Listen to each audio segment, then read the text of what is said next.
40s and 50s cars, those cars are iconic.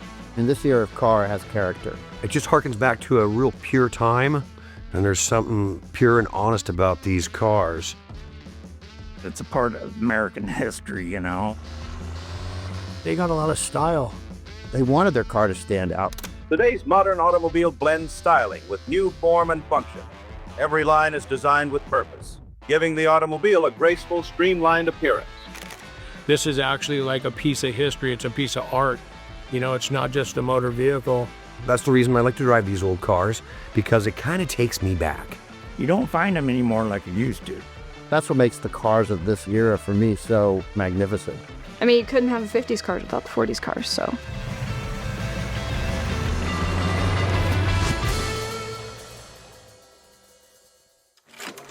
With the advent of purposeful styling, the buggy concept was doomed, the motor car evolving. Passenger comfort and safety became lodestone ideas in the design and rich thinking of the automotive industry. The motor wagon became transportation plus. Look at the early Model Ts and the Model As, they were very utilitarian. But these cars provided us with a real nice canvas, kind of pre-established. It's kind of indicative of that time, which I think the 20s, 30s, 40s had a lot of charm. It was a very interesting time in the whole world. But I think that really was showcased in the cars. And as time progressed, you saw the size of the vehicles increase. The 1940s got really round, the 1950s got big and sharp and fins. Those fine lines. So you see a lot of that in like what they call the space exploration era. So we were going to space during that time. So they were really trying to get a futuristic look to these cars. They have very iconic tail ends. So with the 50s specifically, we really like that futuristic vibe. They got a lot of style. What I like about them is the bigger, oversized bumpers, oversized headlights, chrome around everything. You look at any old truck, they got the old wood bed. That was an interesting thing when we did the bed. They actually used them for work. They were all the service trucks. And nice looking cars, you know, once you get them slicked up. This is my 59 Fleet Side Chevy, and it's the apple of my eye and the cherry of my pie. I'd sleep in it if my wife would let me, but she won't, so. They're a really good example of what we talked about earlier, just how the round fluid shapes of the 1930s, 1940s. Then you look right over the top of the cab here, and there's a 1964 Ford Fairlane, and that's the Thunderbolt, like an AFX car. So you go from the 1950s with the very round cars and such, then you get into the 1960s, and they go back to being boxes like they were in the 20s. Weird, huh? Well, if we're going to talk about cars from the 40s and the 50s, you can't leave out the Woody wagon, particularly here in California, but really anywhere in the country. They're just tremendous examples of the fun and the beauty and the designs of that era. Woodies were the original station wagons. In their late 20s and into the 30s, train travel was still the main mode of transportation. And if you owned a hotel or a resort, you needed a wagon to go to the station, pick up the people and their luggage. So those were station wagons. When they started making these wagons, that was a cheaper material than to make them all out of all steel. Large companies like Ford, they bought their own forests and made their own Woodies on an assembly line. Henry Ford ended up having tons of maple trees back behind his factory, and that's where he got the idea to use that maple to build Woody station wagons, and can be used to go back and forth to the train stations to pick up people. Henry Ford started making Woody station wagons in 1928. The first ones to come out were towards the end of 1928. They only made about 8 or 10 of them at that time, but that gave everybody an idea of what they were going to be looking like. There was a cartoon, well, that's a really nice looking Ford wagon. When are you going to take it out of the box? Because the whole back half looks like it was still in the crate. I found this car, it was all in pieces, just a chassis. It took me about 3 years to put it together. And it's a 1930 a Model A Woody station wagon, a 150B. Through the 30s, it evolved, and This is really the 1940s, the culmination of everything it became with the Art Deco design and the lines starting to go horizontal instead of the verticals. Originally, they were like the most expensive automobile that the automobile manufacturers offered. But then after about 5-7 years, because of the high maintenance of the wood, they quickly became the cheapest thing available. So when I was a kid back in the 60s, I remember when my buddies' older brothers were buying Woodies for $150, $100. And it had room to put the boards on top or the boards through the back window or wherever they wanted to. And so that's in the late 50s, early 60s, they became associated and reinvigorated by the surf culture. When you look at all the finger joints, very interesting car. If you look closely, it's like an elaborate cabinet. They're pieces of art. I mean, this era of car has character. You know, I think the designers, they wanted their car to stand out. Not that the designer does it today, but they're limited maybe by economics, by fuel efficiencies and whatnot. But in this era, we didn't care about that. How big can we make the fenders? What can our grille look like? How much chrome can we put on it? And that's what makes the cars of this era, for me, so magnificent. Welcome home to the Third Fleet. World War II seems so far removed now.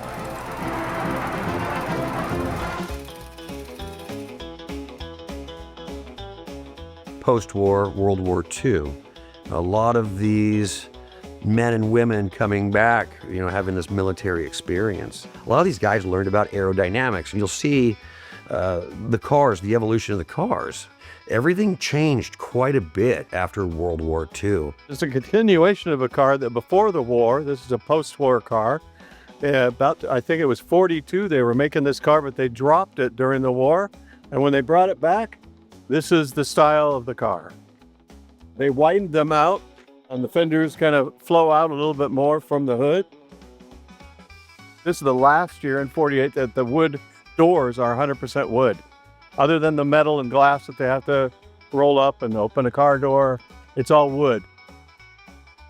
With the 40s and 50s cars, almost every single year is different. They have very iconic looks. So anyone who has their own personality and wants to be seen in the car world wants these cars. They want to be seen. They want to win awards. They want to be unique. And I love that.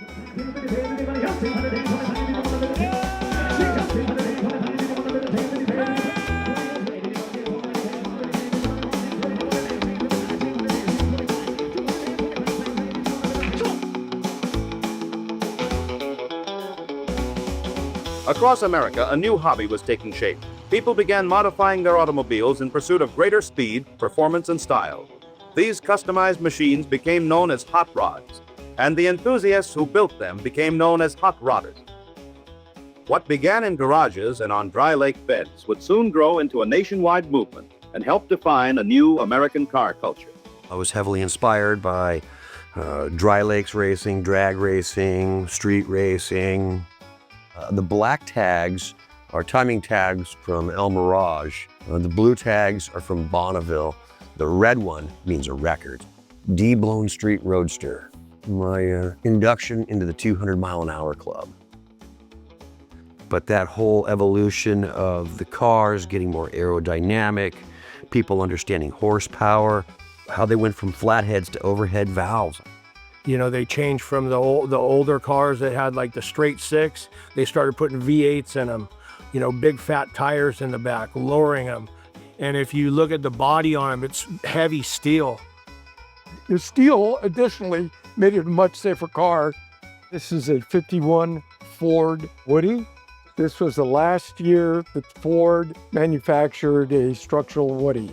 The subsequent year was just a solid station wagon, solid sheet metal with faux raised molding on the exterior. Will it be stronger? Will it be safer? Will it be better? Will it be more economical? What can we now do with the new that we never could do with the old? the challenges of the metallurgical engineer, which result in further engineering for durability in pistons, bearings, and crankshafts, in long-life valves and other moving parts. It's a lot easier working on these classic cars than a modern car. Like, I've tried touching a modern car and it's way harder. And with the classics, I've learned a lot. This is my first project car, and I took it all apart and I put it back together, took it apart again because I didn't like the way it looked. So with the classic cars, you're able to kind of see what it looks like, and it's bare. There's no like computer, there's no brain. It's just, it is what it is. So what you see is what you get. So when you take it apart, it's pretty easy to put it back together. You lose a couple bolts here and there, of course, but it's relatively easy to put it back together. So I think that's also appealing for anyone who's willing to get their hands dirty. With these classic cars, you have that option.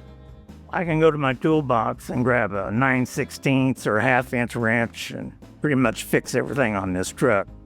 I've helped a lot of people, and they really seem to get into it. It's something that they wanted to do, but they didn't know how to do it. It's just, you can work on it, you can maintain it. It's fairly easy to do.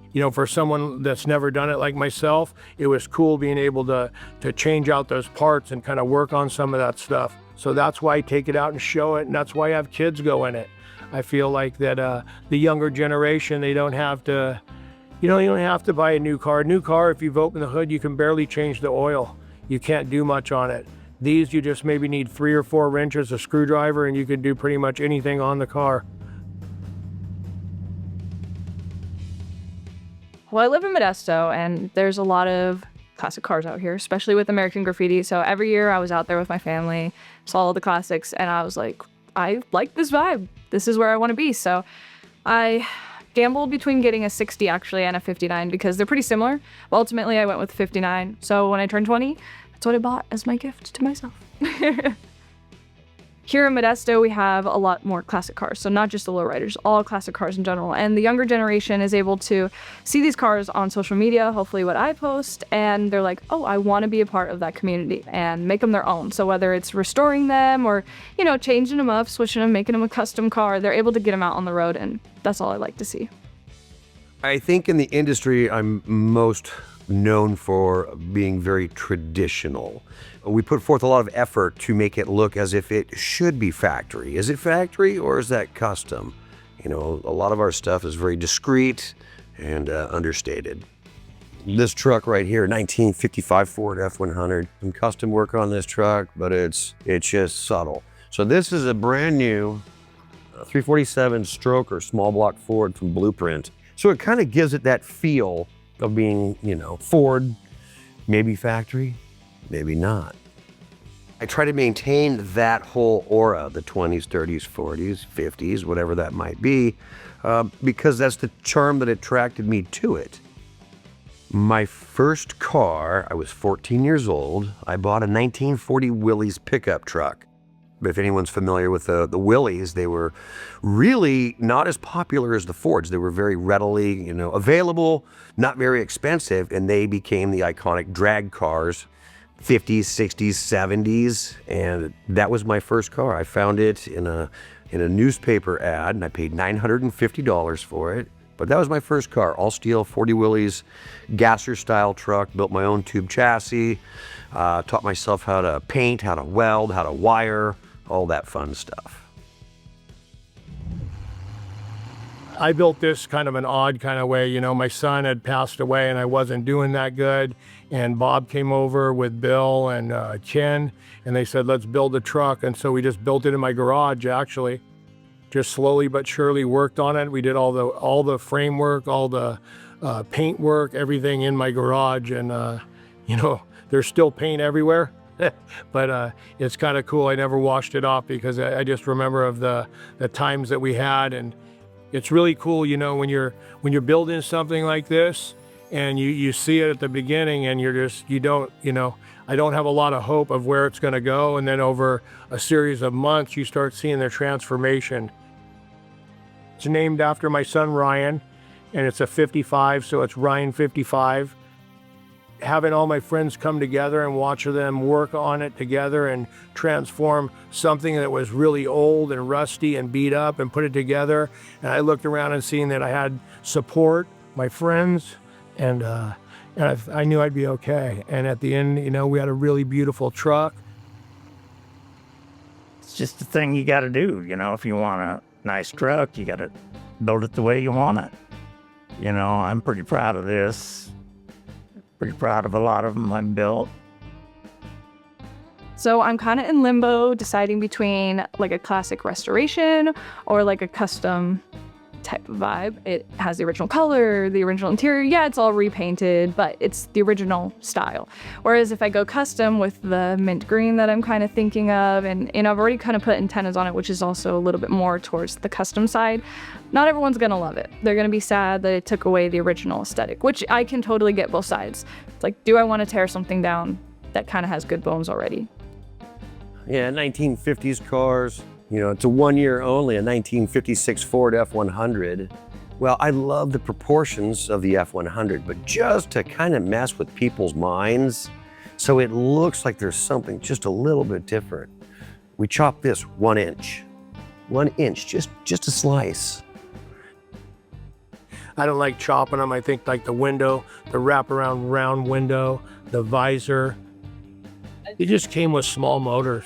I have great respect for people who have their stock original motors in them and keep them running.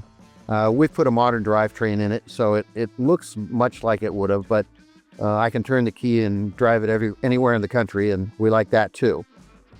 Soup them up a little bit to get down the freeways around here. If you're not doing 80, you're going to get ran over, and I'd rather be the one running over them instead of, getting ran over. It's got a hot rod motor in it, so it goes fast enough. Blueprint motor in it. It's aluminum head 350.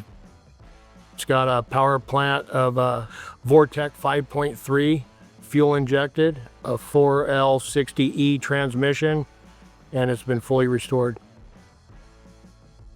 The reality is, whether it's custom or keeping it stock, they're out on the road. So I really can't be mad no matter what someone does to their cars, as long as it's out on the road, because you wouldn't be seeing it if it's in a junkyard somewhere. If someone was too afraid to change it, it would never go out. So Hillborn injected 426 Hemi Chrysler. We got our black paint job with our Ferrari Rosso Corsa red. The black, the red, the polish. So choice. We used a 40 Ford truck bed, 40 Ford stake pockets. They're nice and round. We raised the bed up so the belt line blends right into the bedroll. Again, this is all in an effort to make it look like this is the way it came from the factory.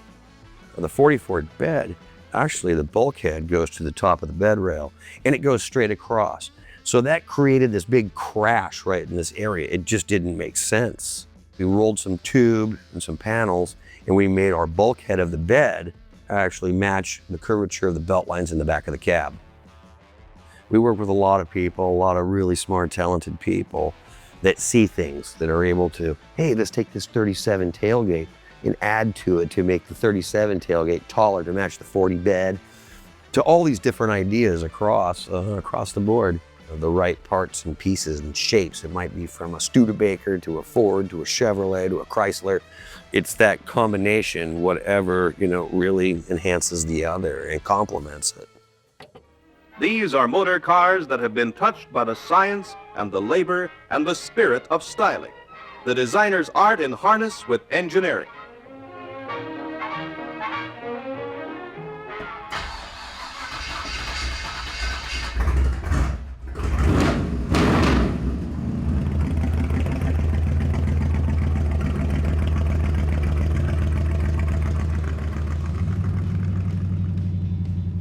it's super fun to drive.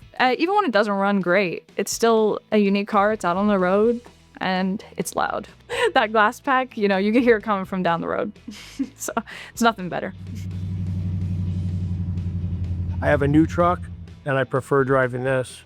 This is actually like a piece of history. It's a piece of art. It's not just a motor vehicle. It's something that's 71 years old. I leave the Corvette in the garage and I drive this 90% of the time, just because I like driving it. I drive my truck to like Home Depot. I'll come out of there and I'll have 4 or 5 people talk to me for an hour about my truck. It's interesting driving it around the country. There were some places in the middle part of the country where they haven't seen so many Woodies or don't have too many left. And we actually, I remember someone coming up and saying, "What was this before you put all the wood on it?" And I had to explain to them, it was this. This is how it came out of the factory. It's fun to drive, easy to take down the highway, and it's just a lot of fun. Almost always with the windows down and feeling the wind in your hair and your face as you're driving down the road. It's pretty cool. You're going to drive a Woody, you get used to, you better have your hands ready at any time because everybody's giving you a thumbs up. Hey, way to go. Everybody likes the car. We just honor the car. We preserve the car. It's a great conversation piece. But most of all, you build relationships with the Southern California Woody Club and the National Woody Club that goes on for a long time. Some good friends, great cars to drive. That's the reason I like to drive these old cars, because it kind of takes me back. Driving these cars has that certain charm to it. You know, if I want to drive a new car, I'll go drive a new car, but it's not the same.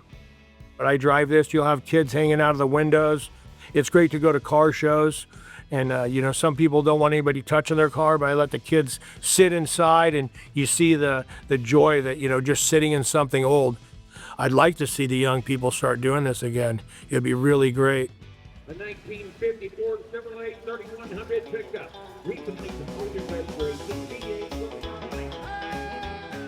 Well, I've watched a lot of these car auctions, and some of them come across the block all stock, all prettied up, and nice looking cars, that once you get them slicked up, and you don't find them anymore like you used to.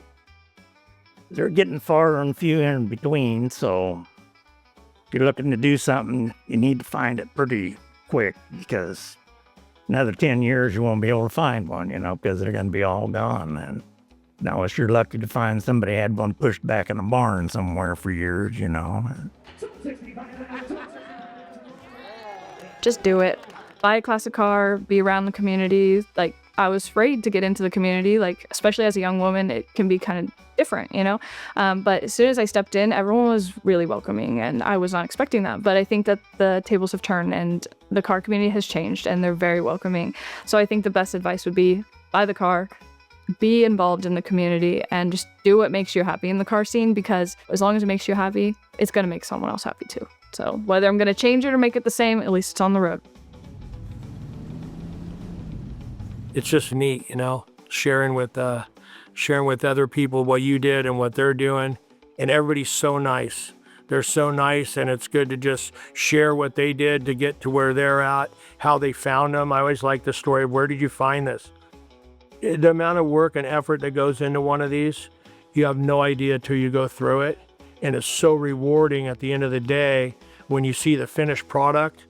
I started going to events before I had the Woody and learning about the different gears and what makes different characteristics, and say, oh, you know what, I want one from this era, not that area, because this suits me.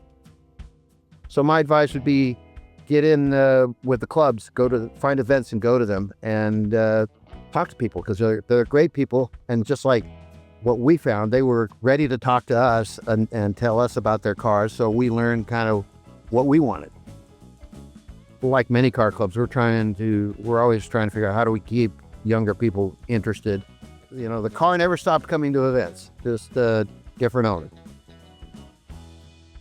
I think people that have these cars that they might not necessarily be driving or building or whatever that might be, they're still really cool to have in your garage, whether it's something you go look at and talk about, or if it's something you're actively working on.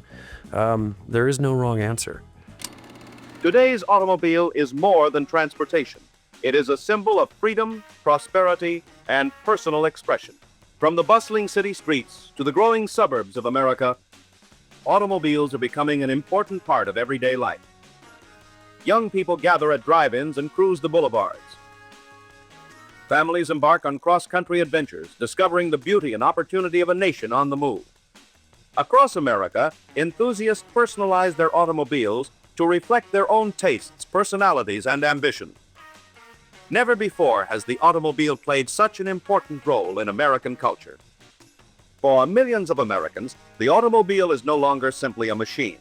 It is a reflection of who they are. It is a way of life.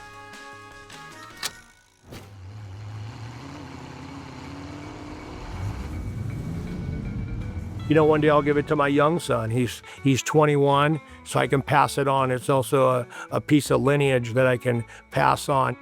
And he sanded it, and so he put his hands on it too. So he'll remember that, and you can keep passing it on. How do you put a finger on it? There's just a certain charm to it.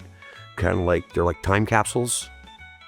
Proud to be a part of, because it's a part of American history, and I just love the body style on these trucks and wouldn't have it any other way.